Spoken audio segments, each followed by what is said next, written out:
할렐루야. 늘 주님과 함께 걸어가는 복된 삶이 되시기를 주님의 이름으로 축원합니다. 오늘 본문의 말씀은 초대교회에 관한 말씀입니다. 모든 교회가 초대교회를 이상형의 교회로 삼고 있습니다. 이 초대교회처럼 모이기에 힘쓰고 또 함께 교제하고 떡을 떼고 사도의 가르침을 받고 모든 사람에게 칭찬받는 그런 초대교회의 모습을 꿈꾸고 있습니다. 우리 당일교회도 초대교회처럼 모든 사람에게 칭찬받는 복된 교회 될 줄로 믿습니다. 오늘 본문의 말씀을 통해서 그런 교회는 어떻게 만들어지게 되는가라는 것을 살펴보고자 합니다. 이 초대교회는 아무것도 없는 데에서 교회가 세워지게 된 것입니다. 이 교회가 오늘날처럼 좋은 건물이 있거나 또 여러 가지 좋은 프로그램이 있거나 그러한 좋은 환경과 여건이 있었기 때문에 초대교회가 이상형의 교회처럼 만들어지는 것이 아니라 이 초대교회가 세워질 땐 아무것도 없었습니다.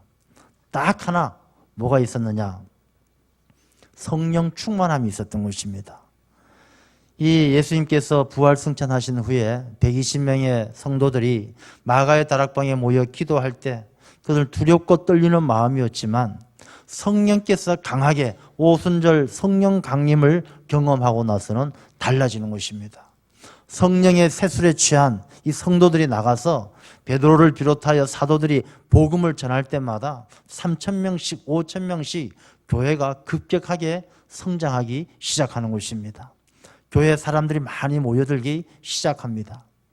그것으로 끝나는 것이 아니라 오늘 본문의 말씀 47절 말씀에 보게 되면 구원받는 사람들이 날마다 더하게 된다. 그냥 사도들이 복음 전하는 것으로 끝나는 것이 아니라 이 교회가 날로 부흥하게 되어졌다는 것입니다. 왜 이렇게 교회가 부흥하게 되어질 수가 있었을까? 성령 충만한 교회는 뭐가 다른 것일까? 오늘 본문의 말씀은 성령 충만한 그 초대교회 때 성도들의 삶을 이야기하고 있는 것입니다. 이 당시에 성도들은 특별하게 신학 공부를 많이 하신 분들도 아니고 특별하게 교육을 받으신 분들도 아닙니다. 이 당시에 성도님들은 이방인들이 많았고 이방인들은 당연히 우상을 섬겼고 이방의 문화에 젖어 있었던 그런 사람들, 또 그 중에 유대인들도 있었는데 이 유대인들은 그 이전 예수님 이전에 유대교에서 율법에 깊이 빠져 있었던 그런 사람들, 이제 이런 사람들이 예수님을 만나고 예수님을 영접하고 세례받고 초대교회 교인들이 된 것입니다. 이들 처음 신앙생활한 이들의 모습이 어떠했길래 모든 사람에게 칭송받고 구원받는 사람들이 날마다 더해졌는가? 오늘 42절 말씀에 말씀을 하고 있습니다. 이 성도들의 삶의 모습은 먼저 사도의 가르침을 받아 서로 교제하고 떡을 떼며 오로지 기도하기를 힘썼다, 이렇게 기록합니다. 이 성령 충만한 성도들의 삶이 어떠했던가를 가르쳐 주시는 것이죠. 사도의 가르침을 받았다. 무엇을 가르침 받았겠습니까? 말씀이죠, 말씀. 여러분, 신앙생활할 때에 이 하나님의 말씀, 성경 말씀, 하나님께서 주시는 말씀은 신앙생활의 뼈대와 같습니다. 뼈대. 무너지지 않도록 우리에게 힘이 되고 버팀목이 되어주는 것이 바로 말씀입니다. 말씀 없이 신앙생활하면은 이 뼈대 없는 연체동물처럼 그냥 흐느적거리면서 아무런 힘과 능력이 없는 것입니다. 여러분들 혹시 길거리에 가시면서 식당이나 가게가 선전을 하기 위해서 바람을 이렇게 불어가지고 인형처럼 막 춤을 추는 그런 인형 보신 적이 있으실 겁니다. 바람을 불어서 놓으면은 이 인형이 바람이 들어가서 큰 거인처럼 아주 높음막하게 이렇게 서서 막 춤을 춥니다. 사람들의 시선을 받죠. 그런데 이 바람이 딱 그쳐지면 어떻게 됩니까? 그냥 풀썩 주저앉아가지고 그 헝겊 쪼가리에 지나지 않는 것입니다. 우리의 신앙도 말씀이 바로 그런 것입니다. 말씀이 없으면 누가 바람을 불어 넣은 것처럼 야, 너 교회 가봐, 재밌어, 즐거워, 교회 가면 흥미 있어, 그런 이야기 듣고 교회 와보니까 재미도 있고 흥미 있어서 이 바람이 들어간 인형처럼 막 춤을 추면서 그렇게 열심히 하지만 이 바람이 멈춰지면 교회에 대한 재미를 잃어버리고 흥미를 잃어버리면 풀썩 주저앉는 것처럼 그 신앙이 무너지고 만다는 것입니다.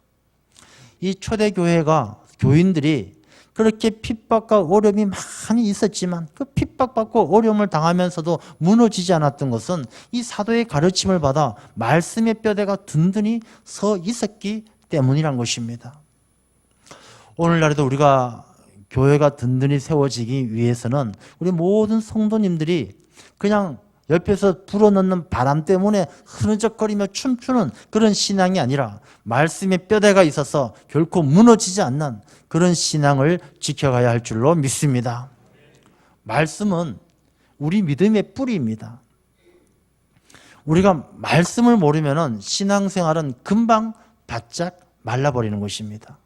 우리 신앙의 뿌리가 이 말씀의 뿌리가 깊이 예수 그리스도에게 내려져 있어서 거기에서 수분을 공급받고 영양분을 공급받는 것처럼 말씀이 우리의 신앙의 뿌리가 되어야 되는 것입니다.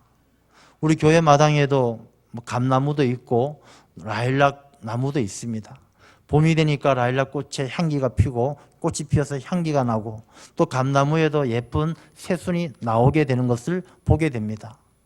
이렇게 계절이 바뀌면 싹이 나고 꽃이 피는 것은 무엇입니까? 뿌리가 살아있기 때문에. 지난 겨울에 그 나무들은 살아있는지 죽어있는지 구분 못할 만큼 바짝 말라 있었고 아무런 힘도 없이 부러지면 뚝뚝 부러지면서 그 안에 바짝 말라 있었던 것을 볼 수가 있었습니다.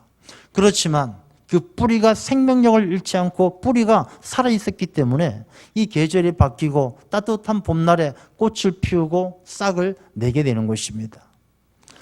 우리가 신앙생활 할 때에도 말씀의 뿌리가 있는 사람, 말씀을 붙들고 살아가며 이 말씀이 내 신앙의 뿌리와 같이 생명력이 있는 사람은 때론 힘들고 어려운 일을 만나서 겨울처럼 내 삶이 아주 황폐하게 된다 할지라도 결코 죽지 않고 그 겨울을 이겨내고 봄날을 맞이하는 것처럼 어떤 어려움도 이겨내고 하나님께서 축복하시는 따뜻한 봄날처럼 아름다운 날을 맞이하게 될 줄로 믿습니다. 말씀이 내 신앙의 버팀목이고 뿌리고 뼈대라는 것입니다. 이 초대교회 교인들은 그 사도의 가르침을 통해서 말씀으로 든든하게 세워지기 때문에 그 핍박과 어려움 속에서도 신앙을 지켜내고 오늘날 이 모든 세계 교회의 모체가 되는 그런 사명을 감당했던 것입니다. 이 말씀은 우리 안에 신앙의 연료와 똑같습니다. 우리가 말씀을 많이 가까이 하고 말씀을 깊이 사모하고 깨닫는 사람은 내 안에 연료가 가득 차서 아무리 추운 겨울이 오더라도 이 말씀으로 말미암아 힘을 얻고 따뜻하게 능력을 받는 바로 그런 역사가 일어나게 되는 것입니다. 우리가 늘 말씀을 가까이 해야 될 줄로 믿습니다. 그런데 이 말씀을 누구로부터 가르침을 받느냐가 중요하죠. 우리가 요즘도 마찬가지입니다. 요즘도 똑같은 공부를 하더라도 어떤 선생님을 만나느냐가 참 중요합니다. 요즘에 유명한 학원 강사들은요, 아주 계약금, 학원 강사들이 학원을 옮길 때 계약금만 수백억씩 받는 그런 스타 강사들이 있죠. 이 선생님이 어떤 선생님이냐에 따라서 그 결과가 엄청나게 달라지는 것입니다. 오늘 본문의 말씀을 보게 되면 초대교회 성도들은 가르침을 받는데 누구에게 받았느냐 하면 사도의 가르침을 받았습니다. 사도가 누구입니까? 예수님의 제자들이죠. 이 예수님의 제자들은 참 부족하고 연약할 때가 많았어요. 예수님 앞에 서로 높아지려고 싸우기도 하고 예수님을 모른다고 배신하기도 하고 그렇지만 이 연약한 인간들이었지만 연약한 사람이었지만 예수님과의 깊은 인격적 만남을 통해서 이들은 예수님의 제자로 훈련되어져 갔던 것입니다. 그래서 예수님께서 부활하신 이후에 부활의 주님을 만난 이 제자들은 자기들이 순교를 하기까지 목숨을 잃기까지 복음을 전하고 그 주님을 향한 믿음을 지켰던 것입니다. 이 사도들은 예수님을 인격적으로 깊이 만나고 예수님을 통해서 말씀을 배웠던 바로 그런 제자들이 사도였던 것입니다. 우리가 말씀의 가르침을 받는 것도 우리가 예수님의 제자들 사도로부터 가르침을 받는 것처럼 우리가 예수님을 인격적으로 만나고 예수님의 가르침을 제대로 이해하는 우리가 정통성 있는 신앙교육을 받아야 한다는 것입니다. 요즘에 이단들은, 사이비들은 만나게 되면 제일 먼저 권하는 게 성경 공부죠. 아이고 집사님, 권사님 성경 공부하러 갑시다. 어디 가면 성경 공부 잘 가르치는 용한 선생님이 있습니다. 갑시다. 자꾸 유혹하는 거예요. 우리가 성령 충만한 사람들은 분별력이 있어야 되는 것입니다. 초대교회 교인들은 그 분별력을 가지고 사도의 가르침을 받았기 때문에 이 교회가 성장할 수가 있었고 신앙을 지킬 수가 있었던 것입니다. 우리도 성경 말씀을 접하고 성경 말씀을 배울 때에 아무 곳에나 쫓아가서는 안 된다는 것입니다. 늘 분별력을 가지고 우리가 교회 안에서 우리가 하나님의 말씀을 제대로 정통성을 가지고 있는 그런 신앙을 교육받아야 한다는 것을 말씀하고 있는 것입니다. 또한 이 사도의 가르침을 받았을 때 이들은 어떤 내용을 교육받았느냐?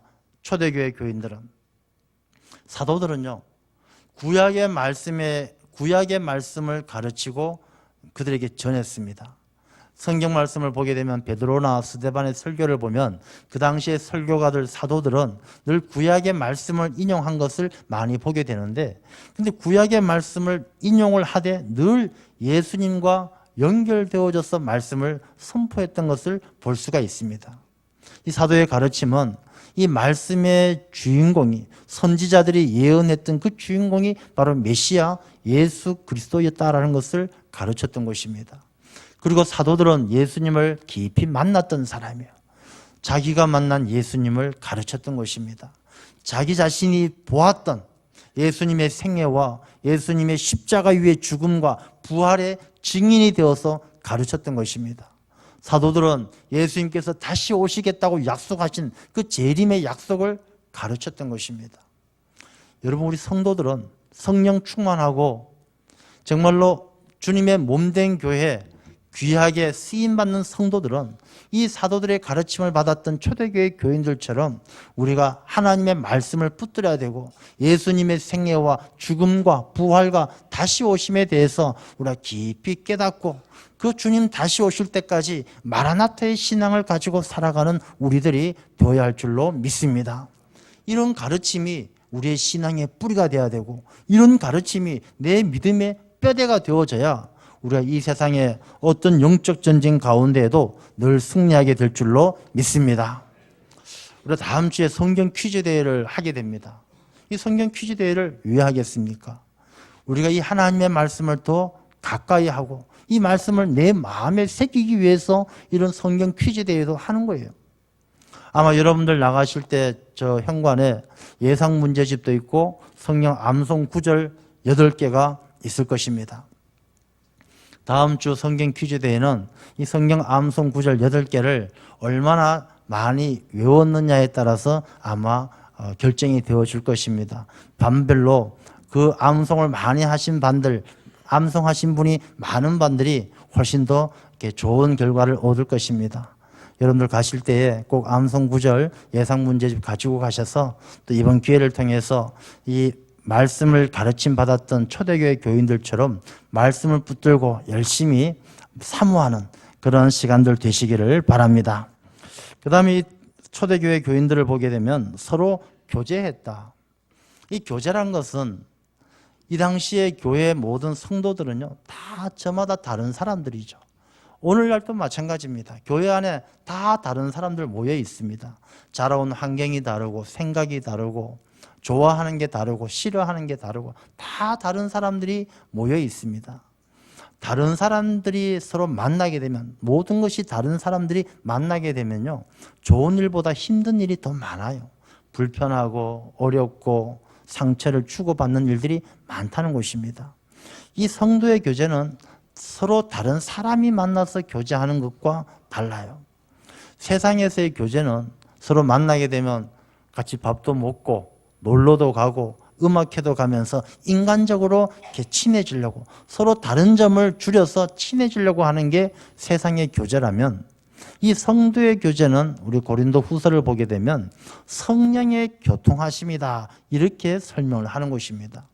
성도의 교제는 우리가 서로 인간적으로 다른 사람들이 만나서 다른 점을 줄여가지고 인간적으로 친분 관계를 가지는 것이 성도의 교제가 아니란 것입니다. 진짜 성도의 교제는 성령 충만한 사람들이, 다 성령 받은 하나님의 백성들이 성령의 교통하심, 내 안에 있는 내 육신이 다르고 내 육신의 생각이 다르고 좋아하는 게 다르고 이 다른 사람들이 서로 맞춰가려는 노력이 아니라 이 모든 것들을 다 잠재워버린 내 안에 성령 충만한 사람들이 서로 성령끼리의 교통하심이 성도의 교제라는 것입니다. 이 성령의 교통하심을 통해서 성령이 하나 되게 하신 것을 이루어서 주님의 몸된 교회가 되어 합력하여 선을 이루는 것, 이게 바로 성도의 교제라는 것입니다. 우리는 보통 성도의 교제하면 교회 와서 집사님 오랜만입니다. 잘 지내셨습니까? 별일 없죠? 애 잘 크죠? 이게 성도의 교제라고 생각한다면 뭔가 아직 우리가 이 성도의 교제에 대한 깊은 이해가 없는 것입니다. 성도의 교제는 만나는 것만으로도 내 안에 있는 성령님께서, 저 성도님의 안에 있는 성령님께서 서로 교통하는 거예요. 정말로 말하지 않아도 너무 사랑하고 형제요 자매요 손만 잡아도 서로 믿음이 같이 한 마음으로 하나님을 섬기고 서로 성령께서 하나 되게 하시는 것, 그게 바로 성령의 교통하심이고 그것이 바로 성도의 교제다라는 것입니다. 여러분, 우리가 이 성도의 교제만 있어도요, 이 교회는 저절로 잘 되게 되어져 있는 곳입니다. 성령의 교통하심을 통해 성령이 하나 되기 때문입니다. 예전에 한경진 목사님이 돌아가셨습니다만, 한경진 목사님이 은퇴하시고 나서 이 교회가 어려움을 당하니까 영락교회 장로님들하고 여러분들이 이렇게 목사님을 찾아갔어요. 목사님, 한경진 목사님 돌아가시기 전에 어떻게 하면 교회가 부흥할 수 있습니까? 교회가 잘 성장할 수 있습니까? 한경진 목사님이 그런 말씀을 하셨어요. 안 싸우면 된다. 안 싸우면. 교회 뭐 프로그램 많고 열심히 뭐하고 다 필요 없고, 교인들 성령의 교통하심을 통해 성도가 교제되어서 하나만 되면, 싸우지만 않으면 교회는 저절로 부흥한다. 그렇게 말씀을 하셨습니다. 이 초대교회 교인들도 그런 성도의 교제가 있었기 때문에 이 교회가 든든히 세워지고 오늘날 세계 교회가 일어나는 그 일에 초대교회가 귀한 터전을 닦았던 것입니다. 우리도 성령 충만한 성도들이 되어서 성령의 교통하심을 통하여 성령께서 하나 되게 하시는 그런 성도의 교제를 이루어 가야 할 줄로 믿습니다. 다음 주 우리가 전교인 등반대 이번 주 토요일 날 하게 되죠. 우리 전교인 등반대에 산에도 가고 갯벌도 가고 이렇게 가는 것은 우리가 좋은데 구경하기 위해서 가는 게 아니에요. 우리가 주일날 하나님 앞에 나와 예배하다 보면 봉사도 해야 되고 바쁘고 이러다 보니까 우리가 서로 성도들 간에 서로 이 성령의 교통하심을 나눌 시간들이 또 많이 부족하기 때문에 이런 시간들을 통해서 성도들이 서로 성령의 교통하심을 나누기 위해서 그런 시간들을 마련하는 것입니다. 우리 성도님들은 귀찮아, 피곤해, 내가 거길 왜 가? 이렇게 생각하지 마시고 이 시간들을 통해서 내가 성령 충만한 사람이라면 이 성령 충만한 사람은 또 다른 성령께서 교통하시기 위해 부르시기 때문에 하나 되게 하시는 것이 성령님의 역사하심이기 때문에 우리가 그런 일에 참여해서 성도의 교제를 나눌 때 또 우리 교회가 더 아름답고 귀한 교회가 되어질 줄로 믿습니다. 그 다음에 이 성령 충만한 교인들은요, 떡을 떼며 이렇게 말씀하십니다. 떡을 떼며. 이 떡을 뗀다는 것이 얼마나 좋은 일입니까? 이 먹는다는 게 참 좋은 일이잖아요. 금강산도 식후경이라고 이 먹는 것은 귀한 일입니다. 성경 말씀을 통해서도 보게 되면 늘 예수님께서 최후의 만찬할 때에도 떡을 떼시고 포도주를 나누어 주시고, 부활하신 주님께서 갈릴리를 찾아가셨을 때도 조반에 떡을 떼어 주시고 생선을 나누어 주시고 그렇게 늘 먹을 것을 나누어 주시는 주님의 모습을 보게 됩니다. 이 떡을 뗀다는 것, 예수님께서 그렇게 말씀하시죠. 사람이 떡으로만 살 것이 아니라 하나님의 말씀으로 살 것이다. 이것은 떡을 먹어야 된다는 이야기입니까? 안 먹어도 된다는 이야기입니까? 먹어야만 된다는 것이죠. 사람이 떡으로만 사는 것은 아니라 떡은 당연히 먹되 육신의 평안함만 누릴 것이 아니라 하나님의 말씀으로 영적인 풍성함도 누리는 삶을 살아야 한다는 것이죠. 이 떡을 먹는다는 것, 육신을 건강하게 지킨다는 것은 성경 말씀에 나오는 하나님의 뜻이에요. 하나님은 늘 우리가 떡을 떼면서 육신의 삶을 강건하게 지켜가기를 원하시는 것이죠. 그래서 이 떡을 뗀다라는 것은 어떤 의미가 있느냐 하면 성령 충만한 초대교회 교인들이 서로 모여가지고 영적인 문제만 치중된 것이 아니라 삶도 함께 공유했다는 것입니다. 모여가지고 그냥 믿습니다. 그냥 믿습니다. 이렇게만 하는 것이 아니라 모여가지고 서로 떡을 떼면서 배려하고 섬기는 삶을 살았다는 것이죠. 떡을 뗀다는 것은 신앙이 성숙하지 않으면 함께 할 수 없는 이야기입니다. 3살짜리, 4살짜리 아이는 빵을 주면요. 자기밖에 몰라요. 이건 내 거야. 안 줘요. 그러나 애가 조금 크면 7살, 8살 조금씩 클 줄 알면 나눠 먹어야 된다는 것을 배우게 되면 떡을 떼면서 나눠줄 수가 있는 것이죠. 이 떡을 떼며라는 이 말씀은 신앙의 성숙함을 이야기하는 것입니다. 남에게 배려하고 남들에게 우리가 대접하고 섬길 줄 아는 그런 성도의 모습을 가져가기, 성도의 모습이 나타나기 시작했다는 것입니다. 우리가 이 초대교회 가운데 고린도 교회가 있죠. 고린도 교회를 통해서 이 내용을 좀 살펴보면요. 고린도전서 11장 33절에 이런 말씀을 기록합니다. 그런즉 내 형제들아 먹으러 모일 때에 서로 기다리라. 이 고린도 교회가 좀 문제가 있었던 교회죠. 물론 초대교회가 다 문제가 있었어요.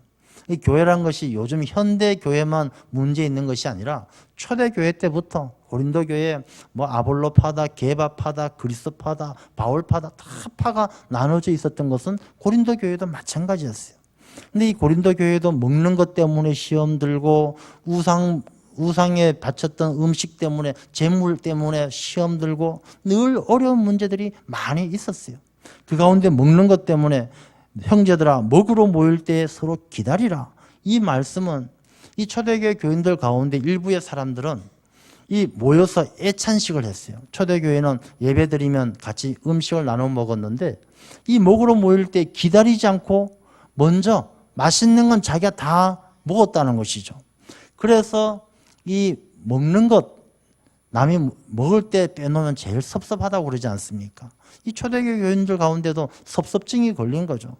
좀 기다려서 같이 먹지 먼저 혼자 다 먹고 사람이 왜 저래? 이런 사람들이 있었다는 것입니다. 이 떡을 떼며라는 것은 그런 모습을 보다 더 성숙해서 기다릴 줄 알고 떡을 뗀다는 것은 상대방이 올 때까지 기다려야 가능한 것이니까 배려할 줄 알고 이 성령 충만한 사람들은 그런 삶을 살았다는 것입니다. 고린도전서 11장 34절에는요. 만일 누구든지 시장하거든 집에 가서 먹을지니 이는 너희의 모임이 판단받는 모임이 되지 않게 하려 함이라. 이 성도들이 모여가지고 음식을 먹을 때 시장해요. 배가 고파서 양껏 먹고 다른 사람 생각하지 않고 양껏 먹으려면 집에 가서 먹으라는 것입니다. 교회 안에 성도의 교제, 성도들이 함께 떡을 떼는 것은 내가 시장길을 채우기 위해서 양껏 먹어서 내 욕심을 채우기 위해서 떡을 떼는 것이 아니라는 것을 말씀하는 것이죠. 떡을 뗀다는 것은 대접하고 섬기는 훈련 가운데 하나이죠. 우리가 오늘날에도 교회 안에서 식당들이 많이 있는데 어떤 분들은 그래 식당에서 반찬이 뭐 이래 음식이 맛이 있어 없어 맛이 없으면 집에 가서 먹으면 되지 왜 식당에서 왜 먹습니까? 무슨 행사를 하게 되면 행사하고 나서 행사가 잘했니 못했니 잘할 것 같으면 자기가 집에 가서 하라는 것입니다. 떡을 뗀다는 것은 상대방의 입장을 고려해주고 배려해주고 섬기는 삶을 살았다는 것을 말씀해 주는 것입니다.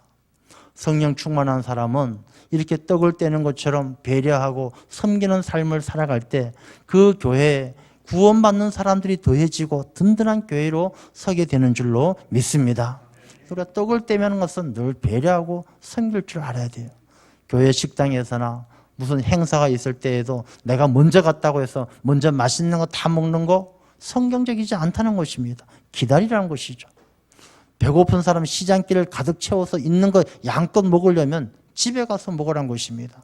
우리가 성도의 교제는 내 배를 채우는 것이 아니라 상대방의 배를 채우기 위한 배려와 섬김이 있어야 한다는 것을 말씀해 주고 있습니다. 그 다음에 네 번째로 보게 되면 오로지 기도하기를 힘쓴다. 기도. 여러분, 이 기도라는 것은 신앙인에게 있어서는 생명줄입니다. 그리스도인들은 주님을 떠나서 하나님을 떠나서는 그 생명력을 지켜갈 수가 없는 것이죠. 어린 아기가 어머니 뱃속에서 잉태되어졌을 때 이 아기가 어머니하고 탯줄로 연결되어져 있지 않으면 그 아이는 사산되는, 죽게 되는 것이죠. 우리 그리스도인들이 바로 그렇습니다. 우리 그리스도인들은 예수 그리스도를 영접하고 새 사람으로 거듭 태어난 사람들이기 때문에 하나님과의 관계가 끊어지면 이미 그는 영적으로 죽은 것과 마찬가지입니다. 초대교회 교인들은 오로지 기도에 힘썼다는 것은 모이면 기도하고 헤어질 때 기도하고 기도했다는 것입니다.